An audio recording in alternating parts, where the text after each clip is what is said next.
नमस्कार, मैं तरुण वर्मा और मैं दिल्ली में क्लिनिकल साइकोलॉजिस्ट हूँ।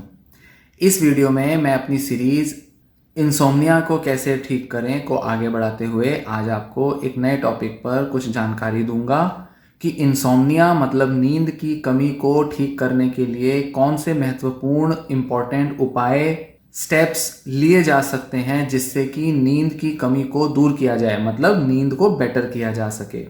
एक बहुत ही इंपॉर्टेंट टॉपिक मैं आपसे डिस्कस करूंगा जो कि सबसे ज़्यादा रिकमेंडेड होता है ऑल ओवर द वर्ल्ड। पूरी दुनिया में doctors, psychiatrist, clinical psychologist recommend करते हैं, जितने भी मेंटल हेल्थ एक्सपर्ट्स हैं इस कॉन्सेप्ट में, इस अप्रोच में बिल्कुल बिलीव करते हैं और इसे बहुत ज़रूरी अहम स्टेप मानते हैं, टेक्निक भी मानते हैं जिससे कि स्लीप की जो प्रॉब्लम्स हैं उनको दूर किया जा सकता है। तो आइए इस पर अब बात करते हैं। जो टॉपिक मैं आपसे इस वीडियो में डिस्कस करना चाहता हूं उसे कहते हैं स्लीप हाइजीन। स्लीप हाइजीन मतलब स्लीप को लेकर हमारी गुड हैबिट्स को डेवलप करना। अगर सीधे तौर पे देखें तो ऐसा देखा जाता है कि जिन लोगों को इंसोम्निया होता है, काफी टाइम से जिन्हें इंसोम्निया है, और जैसे कि हम इस वीडियो सीरीज में बात कर रहे हैं कि कम से कम 1 महीना या 3 महीना एटलीस्ट जिन लोगों को नींद में कमी आ रही है, उन लोगों में अक्सर ऐसा पाया जाता है कि उनकी नींद को लेकर जो हैबिट्स होती हैं, सिंपल शब्दों में स्लीप हैबिट्स बोल सकते हैं, वो बहुत खराब हो जाती हैं, अनहेल्दी हो जाती हैं, जिस वजह से अक्सर उनको स्लीप का एक अच्छा पैटर्न मेंटेन करने में दिक्कत आती है। तो इसी को बेटर करने के लिए, अपनी स्लीप हैबिट्स को इंप्रूव करने के लिए, ताकि नींद अच्छी हो जाए, नींद अच्छी क्वालिटी की आने लगे, कुछ ऐसे स्टेप्स लिए जा सकते हैं, कुछ ऐसे टिप्स फॉलो किए जा सकते हैं, कुछ ऐसे बिहेवियरल चेंजेस लाए जा सकते हैं जिससे कि नींद की क्वालिटी इंप्रूव हो। उसी को स्लीप हाइजीन कहा जाता है। दुनिया भर में बहुत सारे ऐसे रिसर्च मतलब शोध हुए हैं जिनमें ऐसी गाइडलाइंस बताई गई हैं, ऐसे टिप्स बताए गए हैं, ऐसी सजेशंस दी गई हैं जिससे कि स्लीप की क्वालिटी को इंप्रूव किया जा सकता है, उसको बेहतर बनाया जा सकता है। और ना ही सिर्फ शॉर्ट टर्म में, जबकि लॉन्ग टर्म में भी, मतलब लंबे समय तक स्लीप की प्रॉब्लम्स को दूर करने का दम रखती हैं ये स्लीप हाइजीन की कुछ बेसिक सी टिप्स और बेसिक सी सजेशंस। मतलब ये टिप्स और सजेशंस कुछ चेंजेस हैं जो लाने पड़ते हैं स्लीप रूटीन में, स्लीप हैबिट्स में, जिससे लंबे समय तक भी इन चेंजेस को बनाया जा सकता है, मतलब कि स्लीप की क्वालिटी को बेटर रखा जा सकता है। और कई सालों की, कई महीनों से कई सालों की प्रॉब्लम्स जो लोग फेस कर रहे हैं नींद को लेकर, उनको भी इंप्रूव किया जा सकता है, और वो भी बिना मेडिसिन के। यहां स्लीप हाइजीन की जो बात हो रही है वो एक ऐसा इलाज है, ऐसी अप्रोच है जिसमें कि मेडिसिन कोई व्यक्ति ले रहा है या नहीं ले रहा है, दोनों टाइप के पेशेंट्स पर ये टेक्निक्स वर्क करती हैं। और खासकर वो लोग जो नींद की दवा पर डिपेंडेंट नहीं होना चाहते, नींद की दवा को छोड़ना चाहते हैं, उनके लिए तो बेहद जरूरी है कि वो स्लीप हाइजीन को फॉलो करें, उनमें बताए गए थोड़े बहुत स्टेप्स और टेक्निक्स को अपनाएं जिससे कि उनकी स्लीप क्वालिटी इंप्रूव हो। और इन स्ट्रेटजीज के ऊपर कि ये लॉन्ग टर्म तक बेनिफिट दे सकती हैं, इस पर भर भर के रिसर्च अवेलेबल है। बहुत सारा रिसर्च का एविडेंस मौजूद है जिसके बेसिस पे कहा जा सकता है, सटीक तौर पे कॉन्फिडेंस के साथ बोला जा सकता है कि स्लीप हाइजीन वर्क करता है और ये लॉन्ग टर्म सॉल्यूशंस लाने के लिए बेहद यूजफुल है। इसलिए इस वीडियो को पूरा ध्यान से सुने, एंड तक सुने, ताकि आपको वो सारे स्टेप्स, टेक्निक्स समझ में आ जाएं जिससे कि आप अपनी स्लीप क्वालिटी इंप्रूव कर सकते हो। क्योंकि इस वीडियो में मैं 15 ऐसे आपको टिप्स बताऊंगा स्लीप हाइजीन के जिससे कि आप अपनी स्लीप हैबिट्स को इंप्रूव कर सकते हैं। बहुत सारी दवाइयां जो कि इंसोम्निया को दूर करने के लिए दी जाती हैं वो इफेक्टिव तो होती हैं, वो दवाइयां अच्छी नींद ले आती हैं, पर ज्यादातर पेशेंट उन दवाओं पर डिपेंडेंट हो जाते हैं और वो थोड़े टाइम तक ही असर लाती हैं। मतलब अगर पेशेंट उन्हें छोड़ दे या कुछ टाइम के बाद वो दवाइयां खुद भी अपना असर दिखाना बंद कर दें, तो पेशेंट की नींद की प्रॉब्लम दोबारा से बाहर आ जाती है या वो किसी ना किसी लेवल पर प्रॉब्लम बनी रहती है। इसलिए शॉर्ट टर्म में ही, थोड़े टाइम के लिए ही इन स्लीपिंग पिल्स को इफेक्टिव देखा जाता है। और ऐसा नहीं कहा जा सकता कि अगर कोई पेशेंट कुछ टाइम के लिए ये दवाएं लेगा तो लंबे समय तक उसकी नींद की प्रॉब्लम दूर हो जाएगी। ऐसा मेजॉरिटी ऑफ केसेस में नहीं होता।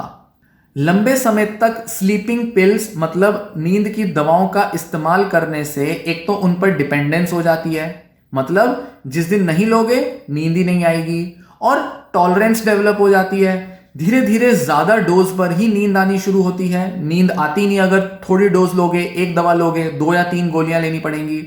साथ ही साथ दवा के बिना आपकी स्लीप हैबिट्स क्या होनी चाहिए, कैसी होनी चाहिए, उन पर तो आपने काम किया ही नहीं होता। इस वजह से आपकी जो नींद की प्रॉब्लम है वो लंबे टाइम तक बनी रहती है अगर आप सिर्फ दवाओं का ही इलाज ले रहे हैं। हालांकि इस सबको बताने के बाद मैं ये नहीं कहूंगा कि आप अपनी नींद की दवाएं छोड़ दें या आपके लिए नींद की दवा छोड़ना ही बेटर होगा। आप अपने डॉक्टर से बात करें, अपने साइकेट्रिस्ट या अपने जो भी डॉक्टर हैं आपके, उनसे बात ज़रूर करें और पूछें, डिस्कस करें, उनकी सजेशन लें कि आपके लिए सिर्फ दवा लेना ही बेटर है या दवा के साथ आप कैसे अपनी स्लीप हाइजीन पर वर्क करके अपनी स्लीपिंग हैबिट्स को इम्प्रूव कर सकते हैं और कैसे कुछ दूसरी स्ट्रेटजीज को अपनाकर आप अपनी नींद पर कंट्रोल ला सकते हैं। और ऐसे में कॉग्निटिव थेरेपी है, लाइफस्टाइल चेंजेस हैं, कुछ ना कुछ करके नींद के हैबिट्स में बदलाव लाया जा सकता है। तो आइए अब मैं आपको बताऊंगा कि कुछ ऐसी टिप्स जिससे कि स्लीप हाइजीन एग्जीक्यूट की जाती है, मतलब स्लीप हाइजीन के कुछ ऐसे टिप्स जो कि आपको नींद को बेटर करने में हेल्प करेंगी। सबसे पहला टिप है, सबसे पहली सजेशन होगी कि आप रेगुलर रहें अपनी स्लीप की रूटीन में। अक्सर लोग गलती क्या करते हैं कि वो अपने स्लीप का एक शेड्यूल मेंटेन नहीं करते, मतलब कब सो रहे हैं कब उठ रहे हैं इसका कोई हिसाब नहीं रहता। ऐसे में सबसे पहला इंपॉर्टेंट स्टेप होगा कि आप अपनी सोने का और उठने का एक फिक्स टाइम रखें। इससे आपके बॉडी में ज़्यादा एनर्जी फील होगी, ग्रेजुअली आपको अच्छा मूड फील होने लगेगा, आप खुश रहने लगेंगे और आपके अंदर ज़्यादा एनर्जी फील होगी तो आप बहुत कुछ कर पाएंगे। और ये आपको रूटीन ना ही सिर्फ वीकडेज पर जबकि वीकेंड्स पर भी फॉलो करनी है, सैटरडे संडे को भी जारी रखना है इस रूटीन को। ऐसा नहीं कि सैटरडे संडे आ गया तो अब ज़्यादा सोएं या कम सोएं। दूसरी टिप होगी कि तभी सोएं जब आप स्लीपी फील करते हैं, मतलब अगर आप ज़्यादा टाइम बिस्तर में पड़े रहेंगे या वक्त से पहले ही बिस्तर में लेट जाएंगे सोने के लिए, किसी भी तरह से आप संघर्ष कर रहे हैं और आप सोने की कोशिश कर रहे हैं और अगर आपको नींद नहीं आ रही तो ऐसे में आप अपनी रूटीन खराब कर रहे हैं, आप अपने मूड को और अपने एनर्जी लेवल्स को खराब कर रहे हैं। तो जब नींद आने लगे तभी आप बिस्तर पर जाओ और तभी सोओ, बजाय कि इसके कि आप बिस्तर में ही पड़े रहो ज़्यादा देर तक। तीसरी इंपॉर्टेंट टिप कि कितनी भी बार आपको मुश्किल हुआ हो स्लीप को मेंटेन करना, आप इस एटीट्यूड को जारी रखें, अपनी स्लीप की रूटीन को मेंटेन करना जारी रखें, गिव अप ना करें। मतलब ये हुआ कि मान लीजिए आप सोने की कोशिश कर रहे हैं और करीब 15-20 मिनट हो गए, आधा घंटा हो गया, आपको नींद नहीं आ रही, आप थोड़ी देर उठ जाएं, कुछ ऐसा करें जिससे कि आप रिलैक्स फील कर सकें, कामिंग हो, थोड़ा अच्छा म्यूजिक सुने, ब्रीदिंग करें या कुछ ऐसा करें जो कि बोरिंग हो, क्योंकि ऐसा करने से आपका शरीर और दिमाग सुस्त होगा, आपको नींद आनी चालू हो जाएगी और फिर उसके बाद दोबारा से रिज्यूम करें, मतलब दोबारा से बिस्तर पर जाएं सोने। तो ऐसे में ये नहीं कि अगर एक बार आपको नींद नहीं आ रही तो आप परेशान हो जाएं, चिंता करने लगें, सोचने लगें या बिल्कुल छोड़ दें और उठ ही जाएं, बिल्कुल नहीं। कुछ ऐसा जरूर करें जिससे कि आपका दिमाग और शरीर सुस्त होए और आपको थकान महसूस हो, नींद महसूस हो और फिर दोबारा जाएं बिस्तर पर सोने, आपके चांसेस बढ़ जाते हैं कि आपको नींद जरूर आएगी। और ऐसा करने के लिए आपको एक बात ध्यान रखनी है कि अपने कमरे की लाइट्स को डिम रखना है। बहुत ब्राइट लाइट्स होती हैं तो हमारी नींद गायब हो जाती है। दूसरा, कुछ भी ऐसा नहीं करना जो कि बहुत स्टिमुलेटिंग हो, मतलब जो आपके दिमाग को एक्टिव कर दे। आपको कुछ ऐसा करना है जो कि बड़ा बोरिंग और सुस्ती लाने वाला हो, कुछ भी ऐसी बोरिंग सी किताब पढ़ लो, कुछ भी ऐसा बोरिंग सा काम करो। मोबाइल मत यूज करो उस टाइम पर, क्योंकि मोबाइल की लाइट और मोबाइल के अंदर जो एक्टिविटी है वो आपके दिमाग को बहुत एक्टिव करेगी और वो आपकी नींद को भगा देती है। इसलिए ट्राई करो और कुछ बोरिंग और अनइंटरेस्टिंग सा करो जो आपको सुस्त करे। सोने से पहले कैफीन, मतलब कॉफी या निकोटीन, सिगरेट, इन सबको अवॉइड करो। इनफैक्ट रिसर्च ये बताती है कि सोने के टाइम से करीब 4 से 5 घंटा पहले ही आप इन सबको कंज्यूम करें, उसके बीच ना करें। मतलब अगर आप रात को 11 बजे सोने जा रहे हैं तो 5-6 बजे तक आपकी लास्ट सिगरेट या लास्ट कॉफी होनी चाहिए। उसके बाद 8-9 बजे आप कॉफी ले रहे हो, सिगरेट पी रहे हो, तो आपके चांस हैं कि आपको नींद नहीं आएगी, क्योंकि नींद के मैकेनिज्म में आपको ये जो कैफीन और निकोटीन है ये इंटरफेयर करेंगे, आपकी नींद भगाएंगे। तो इसलिए 5-6 घंटे का गैप एटलीस्ट रखें नींद से पहले। पांचवा टिप, अल्कोहल अवॉइड करें। बहुत लोग जिनको अल्कोहल लेने की आदत है वो अक्सर अल्कोहल लेने के या तो बाद में सोते हैं, मतलब सोने से पहले अल्कोहल ज़रूर लेंगे, या शाम को 8-9 बजे 10 बजे अल्कोहल लेंगे और 11-12 बजे सोने की कोशिश करेंगे। अक्सर ऐसे में कई लोगों को नींद अच्छे से नहीं आती, नींद टूटती रहती है, या नींद अगर आ भी जाए तो बहुत जल्दी खुल जाती है। और यहां पर भी यही रिकमेंडेड है कि कम से कम 4 से 6 घंटे पहले आपका अल्कोहल का कंजम्पशन होना चाहिए। मतलब नींद के एक फिक्स टाइम से बात कर रहे हैं यहाँ पे। तो 11 बजे अगर आप सोने जाते हैं तो अगेन 5 बजे 6 बजे या ज़्यादा से ज़्यादा 7 बजे तक आपने अल्कोहल लियो। 8-9 बजे अल्कोहल लेंगे, 11 बजे सोने जाएंगे तो चांस कम है कि आपको नींद आएगी। जैसा कि बताया कि बहुत से लोगों को लगता है कि इससे तो अच्छी नींद आती है, जबकि फैक्ट ये है कि आपकी जो नींद की क्वालिटी पुअर हुई पड़ी है, खराब हुई पड़ी है, और साथ ही साथ आपकी अल्कोहल पर जो डिपेंडेंस है उस वजह से भी आपकी नींद ओवरऑल नेचुरल नहीं है, जिस वजह से आप ये नहीं कह सकते कि आपको एक अच्छी नींद आती है। इसलिए अल्कोहल का स्लीप से कनेक्शन एक गलत धारणा है कि अल्कोहल लेंगे तो नींद अच्छी आएगी, जबकि होता इसका उल्टा है। काफी हद तक आपकी नींद की प्रॉब्लम इसलिए है क्योंकि आप अल्कोहल लेकर सोते हैं। छठा बहुत इंपॉर्टेंट पॉइंट, कि बिस्तर को तभी यूज करें जब आपको सोना हो। सारे काम अपने बिस्तर पे ना करें। ये नहीं कि खा भी वहीं रहे हैं, बैठे भी वहीं हैं, टीवी भी वहीं देख रहे हैं, जो कि नॉर्मली हम में से ज्यादातर लोगों की रूटीन और लाइफस्टाइल का पार्ट होता है। कोशिश करें कि अगर आपको नींद की प्रॉब्लम है, इंसोम्निया है, तो आप बिस्तर पर सिर्फ सोने ही जाएं जब आप बहुत थके हुए हो। बाकी सारा काम अपना कुर्सी पर या कहीं और करें। इसका मेन रीजन ये होता है कि हमारा जो दिमाग है वो कुछ ऐसे कनेक्शन बना लेता है बिस्तर के साथ, बिस्तर के कंफर्ट के साथ, जिसमें सोते टाइम उसको पता नहीं चलता कि ये सोने का टाइम है या ये जागने का टाइम है। जब आप सिर्फ सोने के लिए बिस्तर पे जाओगे तो दिमाग का कनेक्शन स्ट्रांग होगा और वो बिस्तर पर लेटते ही आपको नींद लाने की कोशिश करेगा, क्योंकि दिमाग को समझ में आ गया कि ये बंदा अब लेटने लगा है, इसको बिस्तर का कंफर्ट आ रहा है, शरीर उस कंफर्ट को महसूस करेगा और दिमाग कहेगा कि अब सुला दो। तो एक कनेक्शन बनेगा तभी जब आप बिस्तर पर सिर्फ सोने के लिए जाओगे, बाकी टाइम आप अपना काम कहीं और करोगे। तो स्पेशली उन लोगों के लिए जिनको नींद की प्रॉब्लम है, उनको ये जरूर फॉलो करना चाहिए। सातवां सबसे इंपॉर्टेंट पॉइंट, नैप मत लीजिए दिन के टाइम। अक्सर कुछ लोग करते हैं कि दिन में थोड़ा देर सोते हैं, कहते हैं हमारे को रात को नींद नहीं मिली और हमें थोड़ा देर सोना जरूरी है, जबकि होता उल्टा है। उनको रात को नींद इसीलिए नहीं आ रही है क्योंकि वो दिन में नैप ले लेते हैं। तो यहां मामला बिल्कुल उल्टा चल रहा है। इसलिए नैप्स मतलब थोड़ी थोड़ी देर के लिए जो आप सो जाते हैं दिन में, आधा एक घंटा तो लोग अक्सर सो जाते हैं, वो सब छोड़ना है, उन सब से बचना है। रात को सोते समय थकान जरूरी है। दिन में नैप ली होगी तो थकान पूरी नहीं होगी। और कभी किसी कंडीशन में अगर आपको जरूरी लगे नैप लेना है तो ज्यादा से ज्यादा 20 मिनट या 30 मिनट की होनी चाहिए, एक एक 1.5 घंटे की नैप नहीं होनी चाहिए। आठवां, कुछ स्लीप रिचुअल्स बनाएं अपने।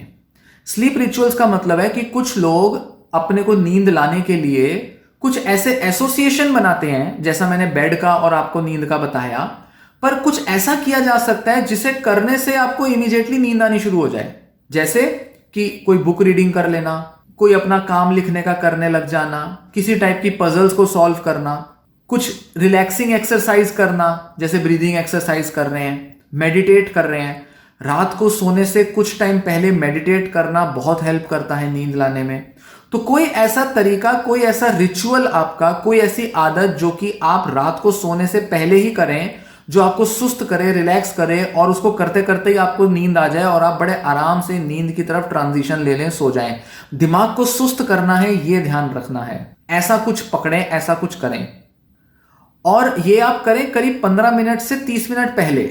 मतलब ये नहीं कि 2 घंटा पहले आप कुछ काम लेकर बैठ गए, उसमें तो दिमाग एक्टिव हो सकता है आपका, और लंबा काम ना हो। ये नहीं कि आपको 2-2 घंटे तक काम करना है, ऐसा कुछ पकड़ें। 10, 15, 20 मिनट का काम हो, ऐसा कुछ करें, छोटा सा काम हो। 9वां एक बड़ा इंपॉर्टेंट पॉइंट है, बाथ टाइम, और खासकर गर्म पानी से नहाना। सोने के टाइम से करीब 1 या 2 घंटा पहले गर्म पानी से नहा लें। गर्म पानी से नहाने से क्या फायदा होगा? गर्म पानी से आपका बॉडी का टेम्परेचर बढ़ेगा, और थोड़ी देर बाद जब आप नहा के निकलोगे तो टेम्परेचर में ड्रॉप होगा, टेम्परेचर फिर से कम होना शुरू होगा। और ऐसा देखा गया है, रिसर्च ऐसा बताती है, जब ये टेम्परेचर हमारा गिरता है शरीर का, तो ऐसे में लोगों को ज्यादा सुस्ती और ज्यादा नींद महसूस होती है।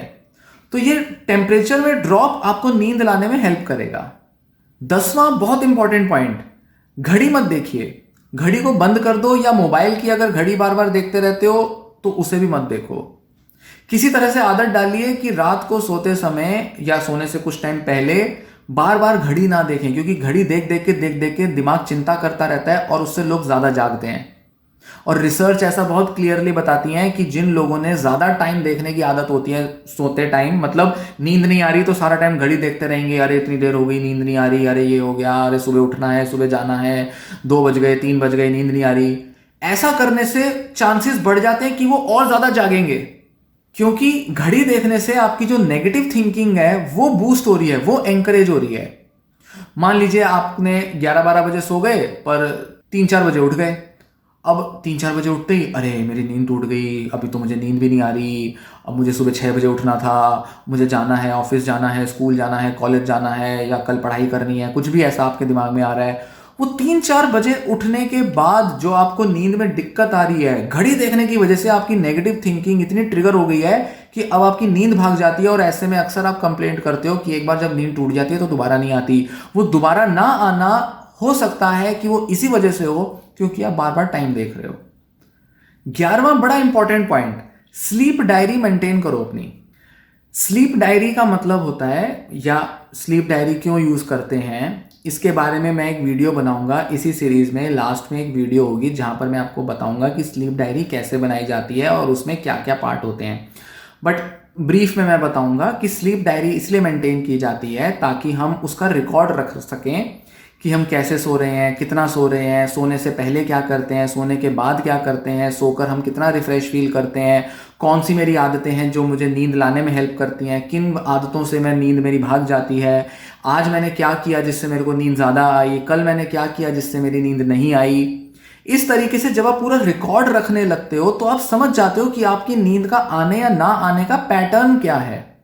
इस हिसाब से आप ज्यादा ऑब्जेक्टिवली एनालाइज कर सकते हो और जो भी बदलाव आपको लाने हैं वो काफी ऑब्जेक्टिव और रियलिस्टिक होते हैं।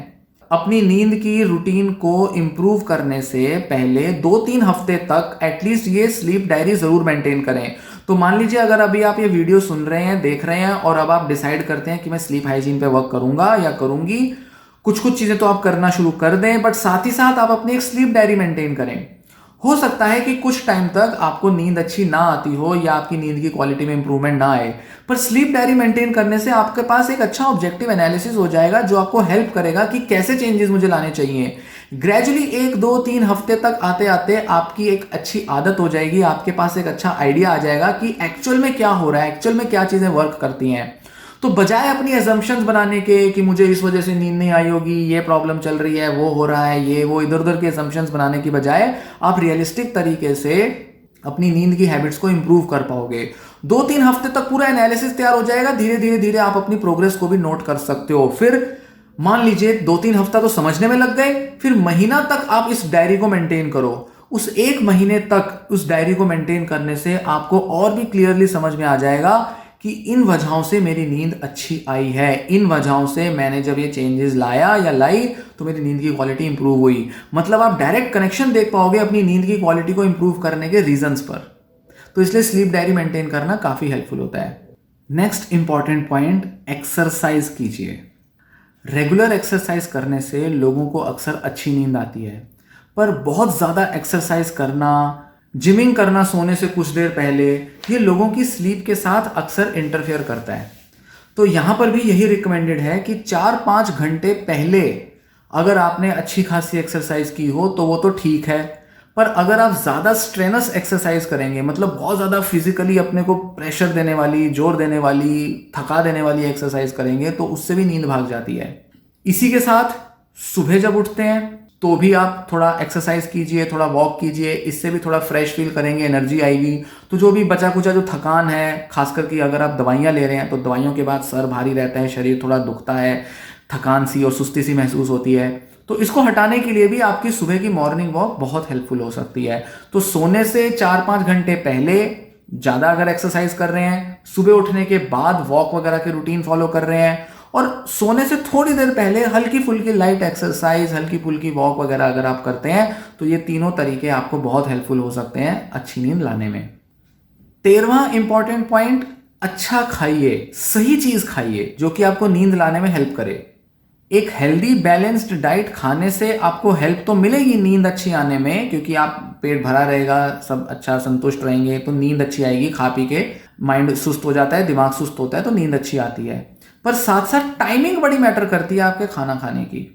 तो ऐसा अक्सर होता है, कई लोग कहते हैं, और ये बहुत आम धारणा है, कि खाली पेट सोने से नींद नहीं आती, दिमाग डिस्ट्रैक्टेड रहता है, बार बार भूख लगती रहती है, मन में इधर उधर के विचार आते रहते हैं, माइंड रिलैक्स फील नहीं करता है। तो थोड़ा बहुत स्नैक्स ले लेना या कुछ भी थोड़ा बहुत खा पी लेना अच्छा है, हेल्पफुल है आपको नींद लाने में, उसमें हेल्प करने में।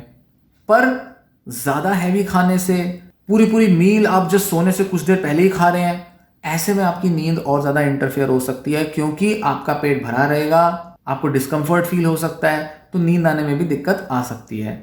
सोने से कुछ देर पहले गर्म दूध पीना काफ़ी हेल्पफुल होता है और बहुत लोगों को काफ़ी हेल्प करता है नींद लाने में।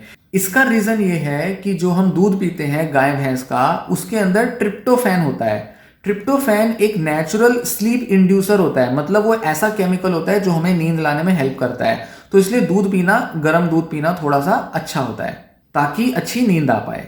14वां पॉइंट कि सही जगह होनी चाहिए, सही स्पेस होना चाहिए सोने के लिए। कंफर्टेबल प्लेस हो, रिलैक्सिंग प्लेस हो, क्वाइट हो, शोर शराबा ना हो, तो नेचुरली आपको अच्छी नींद तो आएगी ही। तो ऐसे में ऑब्वियसली आपको डिस्ट्रैक्टिंग जगहों पर नहीं सोना, बहुत शोर शराबा हो रहा है या बहुत गाने वाने बज रहे हैं, लोग टीवी देख रहे हैं दूसरे कमरे में बैठ के, या आपके कमरे में टीवी चल रहा है और आप सोने की कोशिश कर रहे हो, तो ऐसे में दिक्कत आएगी। ऐसे में आप रूटीन फॉलो नहीं कर पाएंगे, काफ़ी देर तक आपको नींद नहीं आएगी। तो कोशिश करें कि घर के लोगों के साथ थोड़ा ऐसा रूटीन बनाएं, ऐसा तालमेल बनाएं कि आप सब एक टाइम पर सो पाएं। अगर एक जगह सोते हैं या अलग अलग सोते हैं तो ईजी है, आसान है कि आप अपने कमरे में जाकर सोएं और एक टाइम पर सोएं और डिस्ट्रैक्शंस को दूर रखें। 15वां और इस वीडियो का लास्ट पॉइंट और बेहद ज़रूरी पॉइंट, कि अपनी जो डे टाइम रूटीन है उसको भी कांस्टेंट रखें और उसको जारी ज़रूर रखें। कई लोग क्या करते हैं, जैसे जिनको डिप्रेशन है या कोई ना कोई ऐसी मानसिक बीमारी होती है, तो नींद नहीं मिली तो पूरे दिन के काम करने में उनका मन नहीं लगता और काम छोड़ देते हैं, वो अपनी रूटीन से भटक जाते हैं या अपनी रूटीन को फॉलो नहीं करते। जबकि जरूरी यह है कि अगर किसी दिन आपको नींद अच्छी नहीं भी मिली, बहुत खराब नींद मिली या पूरी रात ही नींद नहीं आई आपको, तो भी दिन भर में थोड़ा थोड़ा काम जरूर करें जो कि आपका रेगुलर रूटीन का काम है। ये नहीं कि रात को नींद नहीं मिली तो दिन में सो जाएं, या रात को नींद नहीं मिली तो पूरा दिन काम ही ना करें, बस सुस्ताते रहें और इधर उधर बस घूमते रहें और सोने की कोशिश करें। नहीं, थोड़ा बहुत काम जरूर करें, भले ही आपकी एनर्जी कम लग रही है, भले ही आपके अंदर बहुत ताकत नहीं है, भले ही आप बहुत ज़्यादा हैवी काम नहीं कर पा रहे हैं, बहुत ज़्यादा दिमाग लगाने वाला काम नहीं कर पा रहे हैं, पर फिर भी थोड़ा थोड़ा काम जरूर करें, थोड़ा थोड़ा काम निपटाते जरूर रहें। ऐसा क्यों ज़रूरी है? क्योंकि अगर आपके काम लटक गए, मतलब अगर आपको डिप्रेशन है, एंजाइटी डिसऑर्डर है या कोई भी दूसरी बीमारी है, अगर आपके ऐसे में काम लटक गए तो रात में आपको उसकी चिंताएं भी पकड़ सकती हैं, आपके अंदर और वरीज आ सकती हैं, अगले दिन के काम को लेकर दिमाग बार बार सोच सकता है और ऐसे में आपकी नींद फिर भाग जाएगी। मतलब कि आपकी नींद को भगाने का काम कर देंगी आपकी एक्टिविटीज़ का ना होना। तो इसलिए किसी ना किसी लेवल तक आपकी एक्टिविटीज़ पूरी होती रहनी चाहिए। आपको थोड़ा बहुत ही सही काम ज़रूर करें ताकि आपको चैन की नींद रात में आ पाए, और आप किसी दिन नींद नहीं भी मिली, अच्छी नहीं मिली, तो कम से कम अगले रात को आप अच्छे से सो पाए, रिलैक्सिंग तरीके से नींद आ पाए आपको। तो ये रही कुछ बेसिक टिप्स स्लीप हाइजीन की, किस तरह से आप अपनी स्लीप की रूटीन को, स्लीप के पैटर्न, शेड्यूल को इंप्रूव कर सकते हैं, क्या क्या कर सकते हैं जिससे कि नींद की आदतें आपकी बदलें, बैड हैबिट से आप गुड स्लीपिंग हैबिट्स की तरफ आगे बढ़ें। बहुत इफेक्टिव हैं ये सब हैबिट्स, बहुत इफेक्टिव हैं सब ये टिप्स, अगर सही तरह से इनका इस्तेमाल करें, सही तरीके से इनको इम्प्लीमेंट करें। कुछ जो टिप्स इस वीडियो में बताई, कुछ आपको और कई जगह से मिल सकती हैं, थोड़ा इंटरनेट पर एक्सप्लोर कर सकते हैं, कोई किताब पढ़ सकते हैं इस बारे में, या मैं और आगे वीडियोस में आपसे इस बारे में डिस्कस करूंगा डिटेल में कि कौन सी ऐसी स्लीप हाइजीन की और एक्टिविटीज या हैबिट्स आप फॉलो कर सकते हैं जिससे कि आपकी नींद की आदत को नेचुरली इंप्रूव किया जा सके। तो ये वीडियो आपको पसंद आई हो, वीडियो को लाइक करें, वीडियो को शेयर भी करें और साथ साथ चैनल सब्सक्राइब करें। ये वीडियो मैं यहीं समाप्त करता हूँ। धन्यवाद।